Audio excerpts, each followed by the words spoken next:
నమస్తే, welcome to leader TV. నేను మీ journalist Naresh. ఇక్కడ ఇవాళ జూబ్లీ హిల్స్ ఉప ఎన్నిక గురించే పూర్తిగా రాష్ట్రమంతా కూడా చర్చ సాగుతూ ఉంది. దానికి కారణం కూడా ఇక స్థానిక సంస్థల ఎన్నికలు వాయిదా పడడము. సో రాష్ట్రంలో కూడా ఇంకా వేరే ఎన్నికలు ఏవి లేకపోవడం, ఒక్క జూబ్లీ హిల్స్ వైపే అందరూ చూస్తూ ఉన్నారు. సో ఎందుకోసం చూస్తున్నారు, మరి ఈ ఎన్నిక ఎవరికి ప్రతిష్టాత్మకం అంటే ఇటు పక్క కాంగ్రెస్ ఏమో ఖచ్చితంగా ప్రజలు మా వైపే ఉన్నారని చూపెట్టడానికి ప్రయత్నం చేస్తూ ఉంది. బీఆర్ఎస్ ఏమో మా సిట్టింగ్ స్థానం కాబట్టి మేము కోల్పోమని చెప్పి అంటూ ఉంది. సో మరి బీజేపీ అసలు ఇంకా ఫీల్డ్లోనే దిగలేదని అంటూ ఉన్నారు. సో అయినప్పటికీ మనం ఇలా జూబ్లీ హిల్స్ నియోజకవర్గంకి వచ్చినాం. మరి అందరినీ కలవడానికి ప్రయత్నం చేస్తూ ఉన్నాం, అందరితో మాట్లాడే ప్రయత్నం చేస్తూ ఉన్నాం. అసలు పబ్లిక్ టాక్ ఎట్లా ఉంది, జనం ఏమనుకుంటా ఉన్నారు, నిజంగా జనాలు ఏమనుకుంటున్నారు అనే విషయాన్ని మాట్లాడదామని చెప్పి వస్తే మనకు అన్న కలిసిండు Maipal Yadav, PMR TV.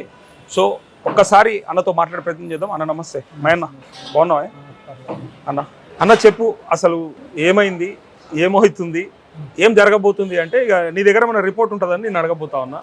Jubilee hills ఉప ఎన్నిక అయితే అంటే ఇక సరే మాగంటి గోపీనాథ్ చనిపోవడం వల్ల వచ్చింది. ఎవరికి ఈ ఎన్నిక మరి ఉపయోగపడే అవకాశం ఉంది, అటు అధికార పార్టీకా లేకపోతే ప్రతిపక్ష పార్టీకా అంటే మీరేం చెప్తారు? ఇది అధికార పార్టీకి, ప్రతిపక్ష పార్టీకో, కాంగ్రెస్కో, బీఆర్ఎస్కో మధ్యలో జరిగే యుద్ధం కాదనేది ఒక మంచి మనసున్న వ్యక్తి, 40 ఏళ్ల నుంచి సర్వీస్ చేస్తున్న వ్యక్తి కొడుకు గెలవాలి అనేది యునానమస్ గా అన్ని పార్టీలో ఉన్న మానవతావాదులు కానీ వీళ్ళ సాయం పొందిన వాళ్ళు కానీ అనుకుంటారు. ఎవరా వ్యక్తి అంటే చిన్న శ్రీశైలం యాదవ్ వాళ్ళ కొడుకు నవీన్ యాదవ్, తండ్రికి తగ్గ తనయుడు. ఓకే, అసలు కొన్ని వేల మందికి కొన్ని సంవత్సరాల నుండి ఒక్కసారి కాదు, 2 సార్లు కాదు, అనేక సార్లు కడుపుతోనున్న ఆడబిడ్డలకు అంటే శ్రీమంతాలు చేపియాలి అని రక్త సంబంధం కాదు, కానీ నా నియోజకవర్గంలో ఉండే పేదవాళ్లకు సెలబ్రేషన్ అనేది చూపించాలి, వాళ్ళని ఆనందంగా ఉంచాలి. వాళ్ళు ఆనందంగా ఉంటే రేపు భవిష్యత్తులో ఒక మంచి పండంటి బిడ్డ వస్తే, నవ్వుకుంటూ ఆరోగ్యంగా వస్తే ఇది భావి తరాలకు సమాజ మంచి నిర్మాణానికి ఉపయోగపడుతుందని చెప్పి ఒక థాట్తో వచ్చిన ఒక ఆర్కిటెక్చర్ అన్న నవీన్ యాదవ్. అసలు ఆయన పార్టీలకు సంబంధించిన వ్యక్తి కాదు, ఒక మానవత్వానికి సంబంధించిన వ్యక్తి. ఎవరైనా మనకి ఎన్నన్నీ ఉండొచ్చు రాజకీయాలు, కానీ నవీన్ యాదవ్ విషయంలో మాత్రం ఆయన ఒక రాజకీయ నాయకులు లెక్క చూడలేము. కానీ ఎంఐఎం పార్టీ టికెట్ పైన పోటీ చేసిండు కదా గతంలో. సరే కొన్ని ఓట్లు అయితే సాధించిండు, ఒకసారి 40,000, ఇండిపెండెంట్గా 20,000. బట్ ఎంఐఎం పార్టీకి సంబంధించిన వ్యక్తి అని అనుకోవచ్చు కదా, ఇలా మద్దతు కూడా తెలుపుతారు కదా. అంటే అన్న ఇప్పుడు వాళ్ళకు 40 ఏళ్ళ నుంచి సేవ చేసిండే, మీరు అనేది 2014లో పోటీ చేసినట్టు. ఆ రోజు నవీన్ యాదవ్ ఎంఐఎం పార్టీ తోటి పోలే, ఈ బీఆర్ఎస్ వాళ్ళు వాడుకున్నారు వీళ్ళను. వీళ్ళ నాన్న వీళ్ళ అమ్మ టీఆర్ఎస్ పార్టీ నుంచి పోటీ చేసారు. టీఆర్ఎస్ ఇక్కడ జూబ్లీ హిల్స్ లో, యూసఫ్గూడలో, రేమత్ నగర్ లో లేనప్పుడు వీళ్ళు కండు వేసుకొని తిరిగిరన్నా. ఓకే, మరి ఇట్లాంటి వ్యక్తికి కేసీఆర్ టికెట్ ఇవ్వలే, బీజేపీ వాళ్ళు టికెట్ ఇవ్వలే, టీడీపీ వాళ్ళు ఇవ్వలే. ఇండిపెండెంట్ గా పోటీ చేస్తున్నప్పుడు అసదుద్దీన్ ఓవైసీ వెతుక్కుంటూ వీళ్ళ ఇంటికి వచ్చి మంచి పేరు ఉంది, నా తరఫున పోటీ చేయన్నప్పుడు మరి నువ్వేమో బీజేపీ ఇయ్యవా, బీఆర్ఎస్ టీఆర్ఎస్ అప్పుడు ఇయ్యదా, మరి ఏం చేస్తావన్నా నువ్వు చెప్పు? వ్యక్తిగతంగా ఆయన ఎవరినైనా కబ్జాలు చేసిందా, ఎవరికైనా చెడు చేసిందా, అది కదా డిస్కషన్ జరగాలి అంటున్నాను. నేను వ్యక్తికి ప్రాధాన్యత ఇస్తున్నాను ఇక్కడ ఈ విషయంలో. ఓకే, మీరేమో సేవ చేస్తేనే ఈ అవకాశం వచ్చింది, అన్ని ఓట్లు పడ్డాయి, ఇప్పుడు కూడా గెలిచే అవకాశం ఉందని మీరు అంటారు కదా. కాదు, దొంగ ఓట్లతోనే ఇక్కడ దాకా వచ్చిండు నవీన్ యాదవ్ అనే విషయంని ఇవాళ బీఆర్ఎస్ చెప్తుంది. ఎలక్షన్ కమిషన్ కూడా ఏ ఇళ్లల్లో హౌస్ నెంబర్తో సహా 40 ఓట్లు, 20 ఓట్లు, 30 ఓట్లను ఎట్లయితే బయటపెట్టిందో, మరి దాన్ని ఎందుకు మరి మీరు తీసుకోవట్లేదు? అంటే ఆ ఓట్లతోనే కదా అన్ని ఓట్లు అని అనుకుంటే ఇప్పుడు కూడా గెలిచేది కదా దొంగ ఓట్లతోనే. అంటే ఇంతకుముందు బీఆర్ఎస్ 2 సార్లు దొంగ ఓట్లతోనే గెలిచిందా? బై ఎలక్షన్ జరిగినప్పుడు అలా దొంగ ఎన్నికలు జరుగుతుందా? వీళ్ళు మంచోళ్ళు కాకపోతే వీళ్ళు ఉంచుతుండేనా? నమ్మిని పడేకపోయి ఎప్పుడు 9.5 ఏళ్ళు కేసీఆర్ సీఎం ఉండే, అలా కొడుకు నయా సీఎం ఉండే, ప్రభుత్వం ఎమ్మెల్యే వాళ్ళ మనిషి, కేసులుంటే ఇప్పుడు జైలు ఉంటుండే కదా, ప్రభుత్వం వాళ్ళది ఉండే కదా. ఒకటి ఇప్పటిదాకా చేసింది వీళ్ళు తప్పులేం లేవు. ఇప్పుడు కూడా వీళ్ళే కేటీఆర్కి ఏంటంటే పచ్చ కామార్లోడికి లోకమంతా పచ్చగా కనబడ్డట్టు ఎలక్షన్ కమిషన్ ఈసీ చెప్పింది గతంలో ఉన్నాయి అందులో ఏం తప్పులు లేవు అని క్లారిఫికేషన్ ఈసీ ఇచ్చింది ఎలక్షన్ కమిషన్ కేటీఆర్ కు. కానీ కొన్ని పత్రికలలో ఇలా అనుచరుల పేర్లతో సహా అదే అన్న ప్రతిదీ కూడా నీకు ఒక ఎగ్జాంపుల్ చెప్తా. వీళ్ళ తమ్ముడు పేరు మీద వీళ్ళ తమ్ముడు భార్య అంటే వెంకట్ యాదవ్ గారి భార్య ఒక లెటర్ రాసినట్టు మొత్తం టైప్ చేసి నా పేరు ఈ సోన్సో నటరాజన్ జీ ఇది ఇది కేసులు గీసులు అని చెప్పి ఆమెను లెటర్ రాసినట్టు ఒకటి చేసిరు. అది నమ్ముతురా మీరు? ఓకే. ఆ లెటర్ లో సిగ్నేచర్ లేదు. ఏ స్త్రీ కూడా ప్రపంచంలో ఏ స్త్రీ కూడా ఒక రాజకీయ పార్టీ నాయకులకు లెటర్ రాయరు ప్రపంచంలో. భారతదేశ స్త్రీ అయితే అసలుకి రాదు. అంటే వీళ్ళు కుటుంబంలో గొడవలు ఉన్నాయి అని తెలుసుకొని ఆమెను లెటర్ రాసినట్టు కేటీఆర్ విలమ అహంకారంతో మదమెక్కి మస్తికొచ్చి వాళ్ళ దొంగలతో టైప్ చేయించి నవీన్ యాదవ్ కు భయపడి టికెట్ ఇవ్వద్దు అని చెప్పి అది కేటీఆర్ రాసిండు, ఆమె రాయలే. సేమ్ అట్లనే వీడు ఏ అలిగేషన్ చేసినా వీళ్ళు ఏముందన్న ఇంటర్నెట్ షాప్ పోతురు ప్రింట్ తీసుకొస్తురు. అంటే ఎలక్షన్ కమిషన్ నువ్వు సెంట్రల్ ఎలక్షన్ కమిషన్ కు సుప్రీంకోర్టులో కేసు నువ్వు అవి చేయవు. వాళ్ళు ఏది చెప్పి ఇట్లా అబద్ధాన్ని కూడా అతికినట్టు నిజం అనుకుంటారు, కానీ తర్వాత 2 రోజులకు తెలిసిపోతుంది. లెటర్ అనేది ఎంత దొంగ లెటర్ వీళ్ళు రాసింది టైప్ చేసింది. ఇవన్నీ కూడా వీళ్ళ దొంగ మాటలు అన్న. గతంలో వీళ్ళు చేసిరు కాబట్టి అవే థాట్స్ వస్తున్నాయి అన్నట్టు. కానీ ఎలక్షన్ కమిషన్ పంచాల్సిన ఓటర్ ఐడి కార్డులు నవీన్ కుమార్ యాదవ్ చేతుల్లోంచి రావడము పంచడము మరి తప్పు కదా? అంటే అన్న ఇప్పుడు ఆయన దొంగ ఓట్లలాగా ఇది కూడా నిజం అనుకోవచ్చు కదా? అదే చెప్తున్నా, క్లారిఫికేషన్ ఇస్తా చూడండి. ఇప్పుడు మీరు ఎప్పుడన్నా ఒక బైక్ కొన్నారు అనుకోండి, ఒక కారు కొన్నారు, మీకు ఒక అభిమాన నాయకుడు ఉంటే నువ్వేం చేస్తావు అన్న? నువ్వు ఫస్ట్ నడిపి చూయి అన్న, ఒకసారి నువ్వు నడపన్నా కొంచెం దూరం పోతుంది, నీ చేతి మంచిది, నువ్వు అంటే నాకు ఇష్టం అని చెప్పి చేసుకుంటారు. అట్లనే ఫస్ట్ టైం వచ్చిన వాళ్ళు ఎలక్షన్ 18 ఏళ్ళ పిల్లలు మొదటిసారి ఓటు వచ్చిన వాళ్ళు అన్న నీ చేతి మీదకి వెళ్ళి ఇయ్యని వాళ్ళు కంప్యూటర్ సెంటర్కి వెళ్ళి అది కలర్ జిరాక్స్ తీసుకొచ్చుకొని వాళ్ళు ఇచ్చి అన్న నీ చేతుల మీదకి వెళ్ళి అంటే అన్న మనకు సెల్ ఫోన్లో ఇప్పుడు మీకు బ్యాంకు రుణమాఫీ అయినా లేదంటే నువ్వు ఒక వ్యవసాయదారుడు వడ్లు అమ్మేటప్పుడు ఓటీపీ నీ నెంబర్కి వస్తుందా మీ ఎమ్మెల్యే అభ్యర్థి నెంబర్ దగ్గరికి వస్తుందా? అంటే మీ ఫోన్లన్నీ డిపాజిట్ చేస్తావా? ఇలా ఏదానికైనా ఓటీపీ అనేది మొబైల్కి వస్తుందమ్మా, 1 టైం పాస్వర్డ్. ఓకే. మరి వీళ్ళు తీసుకొని వచ్చి ఇయ్యంటే ఇచ్చినందుకు దేనికి దానికి ఓటు ఇచ్చారు ఏమన్నా సంబంధం ఉందన్న? అంటే ఇప్పుడు అభిమాన నాయకుడు చేతుల మీదుగా లాంచ్ చేయించుకున్న బండ్లకి ఈ ఓటర్ ఐడి కార్డులకి మీరు ఒకటే అంటారు, మరి అట్లాంటప్పుడు కేసులు ఎందుకు పెట్టిరు? మరి పోలీసులు తెలవక పెట్టిరా? అదే కంప్లైంట్ ఇచ్చిర్రు, ఎంక్వైరీ చేసిర్రు, ఎంక్వైరీలు ఏం క్రిమినల్ కేసులు బుక్ అయినాయి కదా? ఏడ బుక్ అయినాయి అన్న? నువ్వు నిరూపించు. ఇప్పుడు నరేష్ అన్న ఇగో ఇక్కడికి వచ్చి నా ఫోన్ ఎత్తుకపోయినా పెడతా, ఫస్ట్ పోగానే ఎఫ్ఐఆర్ బుక్ చేస్తావు. ఎఫ్ఐఆర్ బుక్ చేసిన తర్వాత నువ్వు ఒక అడ్వకేట్ జడ్జి గారు కదా ఫైనల్ తీర్పు ఇచ్చేది అంటూ నేను. జడ్జి చెప్పింది ఫైనలా? గతంలో ఎప్పుడన్నా ఓటర్ ఐడి కార్డు పంచిర్రా? జరిగిందా? వేరే పార్టీలు ఎప్పుడైనా చేసినాయి ఆ పని? గతంలో కాదు, రేషన్ కార్డ్ అయినా ఆధార్ కార్డ్ అయినా సీఎం రిలీఫ్ ఫండ్ అయినా ఎవరన్నా ఇప్పుడు ఓటర్ ఐడి అయినా కొత్తగా వచ్చినా తీసుకుంటారు. ఇప్పుడు సోషల్ మీడియా ఎక్కువైంది కాబట్టి బట్టగాల్చి మీద పడేయాలి కాబట్టి చేసారు. ఇప్పుడు దాంట్లో అన్న ఇప్పుడు నువ్వు ఎవరిని అనుమానిస్తున్నావు? అధికారులు నాకు తీసుకొచ్చి ఇచ్చిర్రు అంటున్నావా, లేదంటే అధికారులే తప్పు చేసిర్రు అంటున్నావా? అధికారుల మీద చర్యలు తీసుకో. అసలు సాధ్యంగా నీ జాబ్ పోతుంది అన్న. నువ్వు ఒక ఎంప్లాయ్ అయితే అసలు అది వాళ్ళ ఇంటికే పోతుంది, ఇంటికైనా పోతుంది, ఇంకెక్కడికైనా పోతుంది. నేను అనేది ఏంటంటే నెత్తికి లేని బాధ కత్తికి లేని బాధ. కానీ అధికార దుర్వినియోగం జరుగుతుంది అనేది ప్రధాన ఆరోపణ. మీ చేతుల ప్రభుత్వం ఉందని, అధికారం ఉందని, మంత్రులు ఉన్నారని ఇట్లాంటి వాటితోని తీసుకుంటున్నారు, ఇలాంటి వాటిని తాయిలాలుగా వాడుకుంటున్నారు. మీరు అప్లై చేసి నేను అప్లై చేసిన మన ఇంటికి వస్తుందా మంది ఇంటికి వస్తుందా? మీది ఉందన్న మీ ఇంటికి వస్తుందా నా ఇంటికి వస్తుందా? అంటే ఒక్కొక్క కార్డు ఎదురుకొచ్చి వాళ్ళే తెచ్చిచ్చిర్రా అన్న పంచి మీ చేతులతో? అవును. ఇప్పుడు వీళ్ళంతా ఒక దగ్గర కుటుంబం లాగా ఉంటారు, వీళ్ళందరూ కష్టం వచ్చినా సుఖం వచ్చినా చూస్తారు.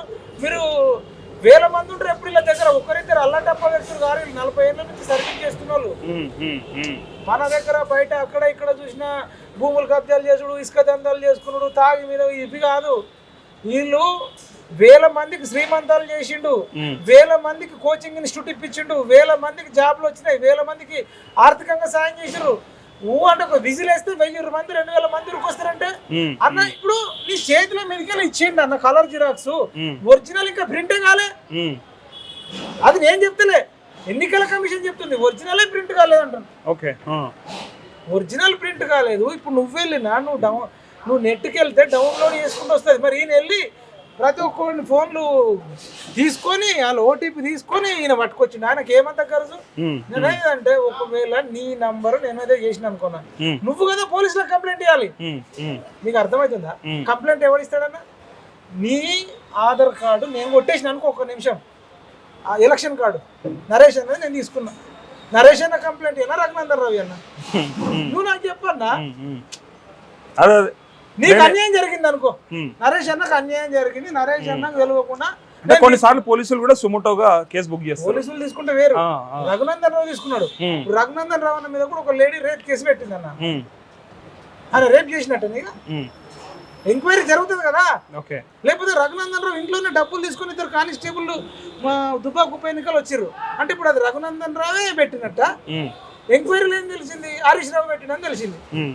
మీకు అర్థమైంది? దుబాక్ ఉప ఎన్నికలు హరీష్ రావు పెట్టిండని తెలిసింది. ఈ ప్రతిపక్ష నాయకులే చెప్తున్నా మీకు అన్న, ఒక అలిగేషన్ వేసినప్పుడు దానికి కోర్టులు ఉన్నాయి. ఒకవేళ తప్పు చేస్తే శిక్షలు వేస్తారన్న. ఓకే, మరొక ప్రధాన ఆరోపణ ఏమున్నదంటే, సరే ఈ అంటే కొంత వివాదాస్పదం కూడా అవుతా ఉన్నాయి. వాళ్ళు ఏమంటా ఉన్నారంటే, ఒక సోషల్ మీడియాలో ఫోటో వైరల్ చేస్తూ ఇయ్యాలటికి జూబ్లీ హిల్స్ పోలీస్ స్టేషన్లో చిన్న శ్రీశైలం యాదవ్కి సంబంధించిన ఫోటో కనిపిస్తూ ఉంది. సో రౌడీ రాజ్యం కావాలన్నా, రౌడీ జూబ్లీ హిల్స్ కావాలన్నా, లేదంటే ఇంతకుముందు మాగంటి గోపీనాథ్ పాలించినటువంటి జూబ్లీ హిల్స్ కావాలన్నా అని వాళ్ళు స్ట్రైట్గా ప్రశ్న అడుగుతా ఉన్నారు. సో మీరే అదే చెప్తున్నా. ఇప్పుడు నరేష్ అన్న, నేను మీ ఫ్యామిలీలో కొంచెం ఏదో ఇబ్బంది ఉంది, వినండి. నువ్వు నా దగ్గరకు వచ్చినావు, అన్న సాయం చేయండి అన్న, నేను మా ఇంట్లో మాకు తెలిసిన వాళ్ళకి తిండ్లు ఉంది అని వచ్చినావు, ఇచ్చిన అంటే నువ్వు రౌడీల దగ్గరకు పోయి అడుగుతావా అన్న? నువ్వు అడుగుతావా అడగవా?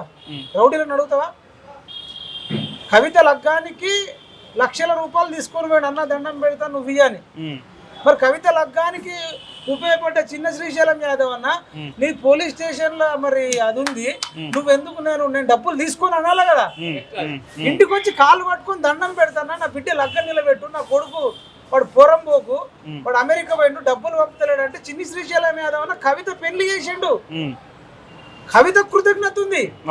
అట్లాంటి కవిత కూడా బీఆర్ఎస్ ఓడిపోతుందని చెప్తుంది. ఇండైరెక్ట్ ఏంది, నవీన్ యాదవ్ గెలుస్తాడు, నవీన్ యాదవ్ వాళ్ళ నాన్న నా లగ్గానికి హెల్ప్ చేసిండు, మా టీఆర్ఎస్ మొదలు పెట్టినప్పుడు ప్రచార రథం కొనిచ్చిండు, టీఆర్ఎస్ లో జాయిన్ చేసుకున్నప్పుడు తెలియదా? టీఆర్ఎస్ లో జాయిన్ అయ్యారు, గతంలో కార్పొరేటర్ గా పనిచేసారు, గులాబీ కండు వేసుకున్నారు, కేసీఆర్ మధ్యలో లేపి అన్న మంచోడు అని చెప్పిండు. ఆ రోజు మంచోడు, ఈ రోజు చెడ్డోడు ఎట్లయిండు? మరి కేసీఆర్ మీద కూడా దుబాయ్కి పంపిస్తాను బొంబాయికి పంపించిండు, అనేక మంది దగ్గర లక్షల రూపాయలు తీసుకున్నాడని కేసు ఉంది. మరి కానీ ఆ కవితనే 23లో మాగంటి గోపీనాథ్కి ప్రచారం చేసింది, ఆ కవితను 2018లో ప్రచారం చేసింది, మరి ఆ కవితనే బీఆర్ఎస్ ప్రచారం చేసింది. ఇలా దాన్ని ఎట్లా తీసుకోమంటారు మరి మీరు? అంటే బయట పడంగానే ఏదంటారు మాట్లాడచ్చు సార్. గోపీనాథ్ లేడు, సునీతమ్మకి ఇష్టం లేదు, ఆమెకు ఇష్టం లేకపోయినా నువ్వు నిలబడితే కొంత సెంటిమెంట్ రాజేసి అడగాలని ఇది కేటీఆర్ చేసిన కుట్రలు అంతే తప్ప సునీత గారికి రాజకీయాలు చేయాలి, జూబ్లీ హిల్స్లో ఈ గల్లీ గల్లీ తిరగాలి, వాడ వాడ తిరగాలి, ఎవరికైనా కష్టం వస్తే పోలీస్ స్టేషన్లో పోవాలి, ఇంకెవరికైనా కష్టం వస్తే హాస్పిటల్లో పోయి హెల్ప్ చేయాలి. ఆమెకు ఆ ఇంటెన్షన్ లేదు, వాళ్ళ పిల్లలు వాళ్ళే చేసుకుంటారు. ఒకవేళ ఆమెకు అంత ఉంటే ఆమె ఇప్పటికే ఇంటింటికి తిరిగేది. ఆమె ఎప్పుడు బయటకు వచ్చి రాజకీయాలు చేసిన వ్యక్తి కాదు. ఆమె ఫోర్స్గా బీఆర్ఎస్ కావాలని, ఆమెకి ఇష్టం లేకపోయినా నువ్వు నడు, మేము డబ్బులు పెడతాం, నువ్వు డబ్బులు పెడతాం. నేను ఏమంటా అంటే వీళ్ళకే డెవలప్ చేసి మంచి అది ఉంటే స్టేట్మెంట్ ఇచ్చి కూర్చొని మరి ఎందుకు తిరుగుతారు? పెద్ద పెద్ద సభలు పెట్టి కళాకారులను పెట్టుకొని ఆమె ఇంట్లోకి ఉన్న వ్యక్తిని రోడ్డు మీద తీసుకొచ్చి ఏడిపిస్తారు. ఆమె ఏడిపించుడు వీళ్ళు అవసరం అంటున్నా. ఆమె గోసపుచ్చుకుంటలేరా? ఆమె పదే పదే గుర్తు చేస్తూ నువ్వు వీళ్ళు మనుషులు అయితే కేటీఆర్ నువ్వు కొంచెం రెస్ట్ తీసుకో అమ్మా, నీ ఆరోగ్యం మంచిగా చూసుకో, పిల్లల్ని మంచిగా చూసుకో, నీకు ఏమైనా డబ్బులు లేకపోతే నేను ఒక 5 కోట్లు ఇస్తా, 10 కోట్లు ఇస్తా, నా పార్టీ పనుల 1000 కోట్లు ఉన్నాయి, మేము ఆల్రెడీ కబ్జాలు చేసిన భూములు అవి ఇవి లక్షల కోట్లు ఉన్నాయి, తీసుకో అని చెప్పాలి. అరే ఆమెకు ఈ వయసులో ఇంట్రెస్ట్ లేకపోయినా ఆమె గోసపుచ్చుకుంటారు వీళ్ళు. ఇదే కాంగ్రెస్ పార్టీ ఇంద్రారెడ్డి చనిపోయినాడు, సబితమ్మని తీసుకొచ్చి మరి బయట పెట్టినాడు. మరి ఇప్పుడు కాంగ్రెస్ నేను మరి ఇప్పుడు party Naveen Kumar Yadav from Congress party only right కావచ్చు. బట్ నేను నవీన్ యాదవ్ సో అంటే నేను అనేది మరి మీరు గతంలో చేసిందే వాళ్ళు చేస్తారు అనుకోవచ్చు కదా, అది ఎట్లాగో ప్రతి పార్టీ చేసేదే కదా. నేను అట్లా అనలేనన్నా. నేను కాంగ్రెస్ ఇదంతా కాలేదు, కానీ నేను ఇప్పుడు ఈమె గురించి అయితే చూస్తున్నా. అంటే అన్ని పార్టీలు పాటిస్తాయి అది ఆ పద్ధతిని అని చేస్తే వచ్చు, కానీ నేను అనేది ఈమె విషయం డిస్కషన్ జూబ్లీస్ వచ్చింది కాబట్టి నేను విషయం చెప్తున్నా. ఈమెను చూస్తుంటే అంటే నేను పబ్లిక్ సపోర్ట్ చేస్తా, పబ్లిక్ 24 గంటలు అందుబాటులో ఉంటా, ఏ కష్టమైనా తీరుస్తా, నాకు ప్రజలంటే సేవ చేయాలని అది ఉంది అనేది ఆమె ఇంటెన్షన్ అనిపించట్లేదు అని చెప్తున్నా. Okay okay. ఆమె ఇంటెన్షన్ లో గోపీనాథ్ గారిని గుర్తు చేసుకుంటూ బాధపడుతుంది అంతే తప్ప ఇట్లా ఆ ప్యాషన్ ఉన్నట్టు నాకు అనిపించలేదు. నా ఒపీనియన్ చెప్తున్నా. గతంలో వేసిన వాళ్ళకు ఉందా లేదా అది నేను చెప్పలేను, ఎందుకంటే నాకు అది చెప్తున్నా. ఆ డిస్కషన్ వచ్చినప్పుడు నేను మాట్లాడు. మీరు ఎప్పుడన్నా సబితమ్మ ఇంటర్వ్యూ ఉంటే చూడండి, దాంట్లో తను అదే చెప్పింది, నేను వంటింటి కుందే లెక్క ఖాళీ పొయ్యి కాడనే వంటలు చేసేదాన్ని, కానీ ఇంద్రారెడ్డి చనిపోయినాడు, నన్ను తీసుకొచ్చిండు రాజశేఖర్ రెడ్డి లేదా అప్పటి పిసిసి, తప్పని పరిస్థితుల్లో వచ్చినా అని చెప్పింది. సో మేబీ వచ్చినాక సేవ చేస్తుండొచ్చు, నేర్చుకుంటుండొచ్చు. సబితా ఇంద్రారెడ్డి మరి రాష్ట్రానికి హోంశాఖ మంత్రి కూడా పనిచేసింది తెలంగాణ ఉద్యమంలో. నాకు ఈమె గమనించింది చెప్తున్నా. ఓకే, ఈమెను గమనించింది, ఆమెకి ఇంట్రెస్ట్ లేదా మాకు, ఒకవేళ ఆమెకి ఇంట్రెస్ట్ ఉంటే పోటీ చేయని, కానీ పోటీ చేసినప్పుడు కంపేర్ చేసుకుంటారు. నవీన్ యాదవ్ ఎక్కువ అందుబాటులో ఉన్నాడా, సునీతమ్మ ఎక్కువ అందుబాటులో ఉందా? నవీన్ యాదవ్ ఎక్కువ మందికి శ్రీమంతాలు చేపించిండా, సునీతమ్మ ఎక్కువ మందికి చేపించిందా? ఓకే, నవీన్ అన్న ఎక్కువ మంది కోచింగ్ ఇన్స్టిట్యూట్ ఇప్పించిండా, సునీత అదే. సో సేవ మాత్రమే ఇలా జూబ్లీస్ లో ఓటు తీసుకొస్తుంది అని అంటారు మీరు. నాయకుడు అనేటువంటి సేవ చేయడానికి కాకపోతే దోచుకోవడానికి. పార్టీలకు ఉన్నటువంటి మరి మైలేజ్, పార్టీకి ఉన్నటువంటి మరి కొంత అసంతృప్తి ఇవన్నీ కూడా కలిసి వస్తాయా? మరి నవీన్ యాదవ్ కి ఎట్లా జరగబోతాం? రాష్ట్ర వ్యాప్తంగా కొంత వ్యతిరేకత ఉందని వస్తుంది కదా. అయితే ఇక్కడ జూబ్లీస్ లో నవీన్ యాదవ్ ప్లస్ పాయింట్ ఏంటంటే, ఇక్కడ నిరుద్యోగులు అనేటోళ్ళు గవర్నమెంట్ జాబ్ చదివేటోళ్ళు ఉండరు. ఇక్కడ రెక్కాడితే డొక్కాడనోళ్ళు, స్లమ్ములోళ్ళు, ఆటో నడిపించుకునేటోళ్ళు కానీ, కూరగాయలు అమ్ముకునేటోళ్ళు కానీ, కిరాణా షాపులు కానీ, ఇట్లా చిన్న చితక పని చేసుకుంటూ ఉంటారు. అది ఇది ఊర్లలో జరుగుంటే డిఫరెంట్గా ఉంటుండే. అంటే వ్యతిరేకత ఉందంటారు, ఒప్పుకుంటారు. అంటే కాంగ్రెస్ నవీన్ యాదవ్ మీద లేదు, కాంగ్రెస్ పార్టీ మీద గ్రామాలలో యూరియాది మొన్న ఇష్యూ ఉండొచ్చు, కొందరికి రైతు రుణమాఫీ కాకుండా వచ్చు, లేకపోతే నిరుద్యోగుల విషయంలో కొంత ఇబ్బంది ఉండొచ్చు.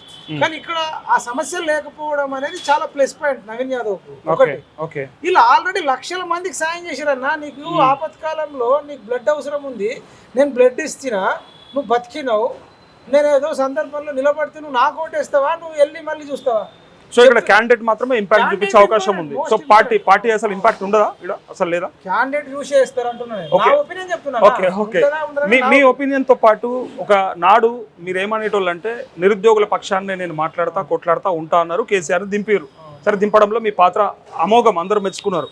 అయితే ఇలా మరి నిరుద్యోగుల పక్షాన పోటీ చేస్తున్న ఆస్మా లాంటి వాళ్ళకి సపోర్ట్ చేయకుండా మరి డబ్బులున్న వాళ్ళకి లేదా పలుకుబడి ఉన్న వాళ్ళకి, గతంలో పోటీ చేస్తున్న వాళ్ళకి, అధికారంలో ఉన్న వాళ్ళకి చేయడంలో మీ అంతర్యం ఏంది అంటే? నేను అదే చెప్తున్నా. ఈయన లక్షల మందికి సాయం చేసిన వ్యక్తి. ఇట్లాంటి వ్యక్తులు అరుదుకుంటారు కాబట్టి నిరుద్యోగులు లేకున్నా సరేనా? తెలంగాణ చరిత్రలోనే కాదు, భారతదేశ చరిత్రలో వేలాది మంది ఆడబిడ్డలకు శ్రీమంతం చేసినోడు నువ్వు వెతికినా దొరకడంటున్నా. Tell me one name. Naveen Yadav అనే వ్యక్తికి ఆయన ఇంటెలెక్ట్ ఇంకా కోట్లున్నాడు కాదన్నా, కోట్లున్నాయి, పంచే వ్యక్తినా నువ్వు అట్లా చూడు. ఇప్పుడే కోటీశ్వర్ల కుటుంబంలో పుట్టిండు కానీ ఈ కోట్లు పంచుతున్నాడు. శ్రీమంతుడు సినిమాలో మహేష్ బాబు లాగా వందల కోట్లు దాన ధర్మాలు చేసిన వ్యక్తిగా చూస్తావా, డబ్బులున్న వ్యక్తిగా చూస్తావా? ఎంతో మంది దగ్గర డబ్బులు ఎంతమంది వస్తారు చెప్పు. కానీ సరైన వ్యక్తి అయినా రాంగ్ ప్లాట్ఫామ్ దగ్గర ఉంటే, రాంగ్ ప్లాట్ఫామ్ మీద ఉంటే కొన్నిసార్లు దెబ్బతినే ఆస్కారం ఉంది కదా, అది ఇక్కడ మాట్లాడుకుంటారు బయట జనాలు. ఇప్పటికిప్పుడైనా గతంలో ఎలక్షన్ ముందు ఆ పార్టీలో జాయిన్ అయ్యాడు, ఇప్పుడు ఆ పార్టీ టికెట్ ఇచ్చింది, నేను ఇప్పుడు పోటీ చేయని అనడానికి ఉండకపోవచ్చు. ఆ రేషియోస్ ఎట్లా ఉండనన్నా నేను నా వ్యక్తిగతంగా ఏం చెప్తున్నా, నవీన్ యాదవ్ లాంటి వ్యక్తి తెలంగాణ చరిత్రలో కాదు భారతదేశ చరిత్రలోనే లేడు. ఓకే, నేను చెప్తలే తెలుగు బుక్ ఆఫ్ రికార్డు ఇంకా కొన్ని ప్రపంచ రికార్డుల దాంట్లో ఎట్ ఏ టైం 2200 మంది గర్భిణీలకు శ్రీమంతం చేసిండు, కొన్ని వేలాది మందికి అన్నప్రాసన చేసిండు అనేది రికార్డుకి ఎక్కిందన్న. ఓకే, మరి ఎవరన్నా ఉన్నారు అట్లా? నేను అనేది మంచోడు ఉన్నప్పుడు మంచోడుకు చెయ్యాలి, మనమే మంచోళ్ళు రాజకీయాల్లోకి రావాలి, మంచోళ్ళు చట్టసభలు ఉండాలి అని మనమే అంటాము. ఆస్తులు అమ్మి ప్రజలకు ఖర్చు పెట్టినోడు కావన్నా, లేకపోతే భూములు కబ్జాలు చేసేటోళ్ళు, ఇసుక దందాలు చేసేటోళ్ళు అంటే అడ్డగోలుగా చేసేటోడు కావన్నా. మంచోడు వచ్చినప్పుడు ఎంకరేజ్ చేయాలన్నా. నా ప్లేస్లో అక్కడ మా సొంత అన్నదమ్ములు ఉన్నా, మా అమ్మ నాన్న ఉన్నా, నవీన్ యాదవ్కి సపోర్ట్ చేస్తా. ఎందుకంటే నవీన్ యాదవ్ అంతా సేవ చేయనప్పుడు నాకు అర్హత లేదంటున్నా. నేనైనా నిలబడొచ్చు. నేను తెలంగాణ రాష్ట్రం అంతా తెలుసు, నేను ఎందుకు నిలబడతలే? నేను జూబ్లీ హిల్స్ ఏం సేవనే చేయలే. సేవ చేసినోడు ఉండంగా నేను సేవ చేసినోడికి వ్యతిరేకంగా పోటీ చేస్తానా? ఓకే, సేవ చేసినోడిని మాత్రమే గెలిపించే ప్రజలు ఉన్నారా ఇప్పుడు? డబ్బులు వస్తేనే ఓటుకు నోటు తీసుకొని వేసేటోళ్ళు ఉన్నారు. కామారెడ్డి మీ దగ్గర అన్న ఒక నిమిషం, నీళ్ళ కామారెడ్డిలో రేవంత్ రెడ్డి కేసీఆర్ ఇద్దరు నిలబడ్డారు. ఆయన అప్పటికే సీఎం, ఈయన ఫ్యూచర్ సీఎం అని ఉంటే వీళ్ళిద్దరికి వేయకుండా వెంకటరమణారెడ్డిని గెలిపించుకున్నారు. ఆయన ఒక్క రూపాయి పంచలే. కానీ అది ఇద్దరికంటే ఎక్కువ డబ్బులు ఖర్చు పెట్టింది అది మాకు తెలుసు, కామారెడ్డి కాబట్టి. దేనికోసం ఎలక్షన్ కాకపోయినా ఇట్లనే అభివృద్ధికో దానికో దీనికో ఇచ్చిండు, గుళ్ళు గోపురాలు కట్టించిండు. అవునన్నా, గుడి కట్టియడం అనేది పుణ్యక్షేత్రం లాంటి మంచిది. నువ్వు అన్న ఈ రోజు నాకు ఓటేయని ఆయన గుడి కట్టియలే, కట్టించిండు. గెలుస్తే లేకపోతే లేదు, సేవ చేసుకుంటూ పోయాడు. సేవ చేయడం తప్పనకూడదన్నా. నీకు ఓటుకు నోటు ఇచ్చిండా, ఎలక్షన్ రోజు బిర్యానీ తినిపించిండా, మద్యం తాగిపించిండా, ఒకవేళ 2-3 వేలు అవైతే వేయలే కదా, అంతకు మించి ఖర్చు పెట్టిండు అనేది వాళ్ళ భావన.